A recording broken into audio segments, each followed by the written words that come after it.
By the 12th century, after a period of relative harmony under Muslim rule, the Jews of Spain once again faced terrible persecution. Nevertheless, Sephardic Jews produced one of the greatest Jewish scholars of all time. Today, he is almost universally revered, but in his time, great controversy surrounded the one who would come to be known as Rambam.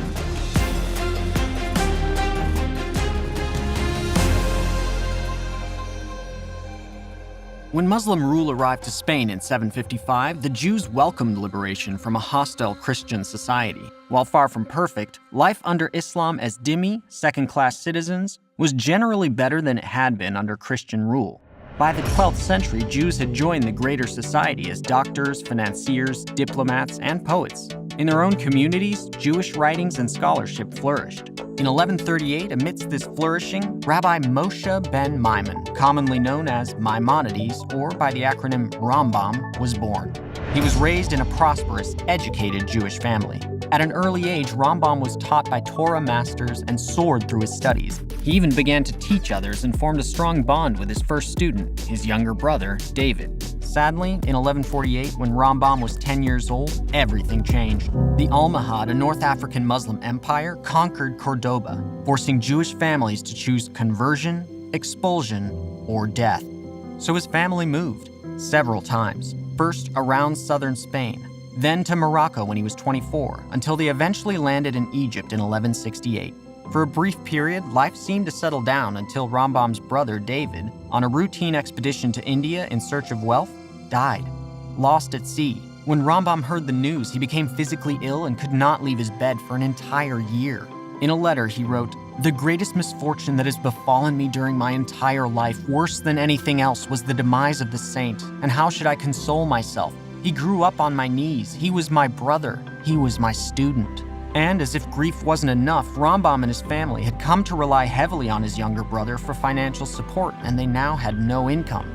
Though the Rambam's rabbinical scholarship had grown, the rabbinate of the time was considered a public service, and Rambam did not wish to receive financial support from the community. So, Rambam did what any reasonable Jew would do.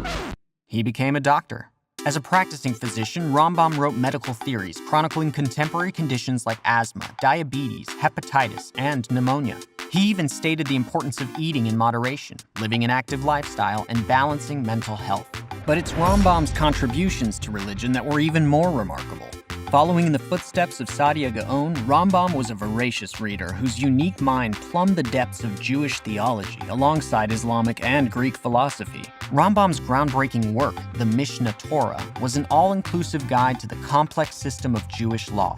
Even now, 800 years later, Rambam's reorganization of the Talmud's 2,711 dense pages of Jewish thought into 14 thematically arranged sections in the Mishnah Torah is still unmatched in breadth and lucidity.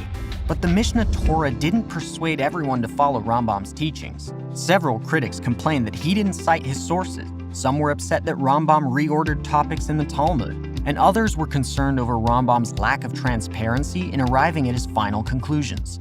In a letter to his student Rabbi Yosef ben Harav Yehuda, he wrote of his Mishnah Torah, "In future generations, when jealousy and the lust for power will disappear, all of Israel will subsist on it alone, and will abandon all else besides it without a doubt." Rambam complained often of his critics, how they robbed him of his peace and the ability to devote himself to his Torah study.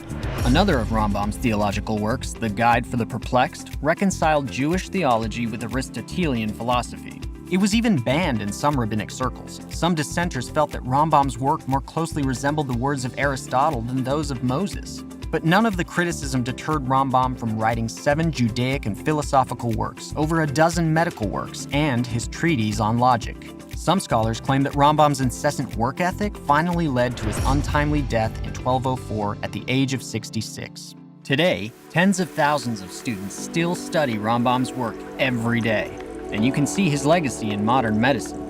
Ideas surrounding current sanitation standards, contemporary research methods, and present-day hospital planning can all be found in Rambam's teachings. How did Rambam manage it all? One answer may be his belief that we should learn as much as we possibly can, and then keep learning. Your purpose, he wrote in The Guide for the Perplexed, should always be to know the whole that was intended to be known. Rambam's tombstone still stands in the Holy Land today and is inscribed with this message: from Moses to Moses, there never rose another like Moses. In the next episode, the Jewish scholar Rashi illuminates a path for the Jews of Ashkenaz who, without him, might have been lost to the Dark Ages.